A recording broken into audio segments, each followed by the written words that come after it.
I want to speak to Sir John Whittingdale now. He is a Conservative MP and the former Culture Secretary. Sir John, can the BBC get the trust back that it needs? Well, it's very important that they should. The BBC still has a vital role as a trusted public service broadcaster in an age when social media and disinformation is rife. Viewers need to be able to know that they can go to the BBC and trust what it says. And that is why these recent revelations are so damaging, because they have shaken that trust. And I regard them as incredibly serious, and I am very concerned that it's taken until now for the BBC really to act upon them. These were concerns being expressed within the organisation, quite a number of weeks ago, but it wasn't until the Daily Telegraph went and revealed the contents of the report, and even then nothing then happened until last night, when suddenly we discovered that BBC, the Director General and the Head of News were going to resign. There is a huge amount of defiance as well from some of its senior employees. Nick Robinson, for example, former political editor, now a presenter of the Today programme on Radio 4, saying that he believes that at least some of this is a politically motivated attack. James Landale, his former deputy, who's now a diplomatic correspondent, says, amid all the guff, just this, I am proud to work for BBC News and even prouder to work alongside so many outstanding colleagues. Is it guff to criticise the BBC? No, of course it's not guff, and these are very, very serious revelations about failures of editorial standards. I mean, in particular, the Panorama programme, which doctored the speech of Donald Trump to convey a completely misleading impression.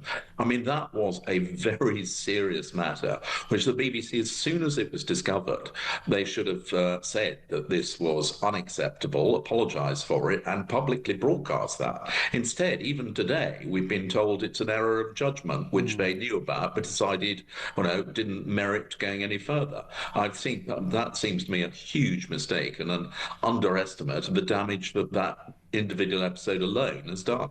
And when you say things like, and when we hear phrases like error of judgment, mistake, that actually minimises this to some degree, in my view, because we've got a situation where that minimises the possibility of a cultural bias, as if this would somehow have happened in a documentary about Kamala Harris, for example, which I doubt very much. I wonder, from your experience, from your oversight, from your role previously as Culture Secretary, do you think there is a culture at the BBC that is institutionally biased?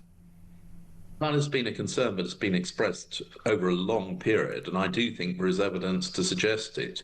I mean, if you go right back to issues like the Brexit referendum, when the BBC gave every impression that they couldn't believe actually anybody would vote in support of it, and then equally the debate around immigration, which was downplayed, and the BBC themselves said that they got that wrong, that they didn't fully understand the depth of feeling that people had about it, and I think why is that, though? Sorry to interrupt you, Sir John. Because the BBC is to some extent, it's made up of a lot of people from a similar background with a similar view of the world, and they are far too disconnected from the people, ordinary working class people up and down this country who feel very strongly about these issues, and somehow the BBC don't seem to appreciate how strongly people do feel, and that has been a criticism for a long time, and that's something which we have tried to address in terms of the governance structure, but clearly more work needs to be done. What should happen in regard to Donald Trump and his certainly talking about suing the BBC? He says he has three demands, or his lawyers say there are three demands: immediately issue a full and fair retraction of the documentary and any and all other false, defamatory, disparaging, misleading and inflammatory statements about President Trump in as conspicuous a manner as they were originally published. Number two, immediately issue an apology for the false, defamatory, disparaging, misleading and inflammatory statements about President Trump. And three, appropriately compensate President Trump for the harm caused. We're talking about $1 billion. Should someone in the government go to the US, perhaps, to speak to Donald Trump? If you were still Culture Secretary, would you go? Would you try to intervene? Or is this simply something the BBC needs to sort out by itself? Well, I think the BBC is a publicly owned broadcaster.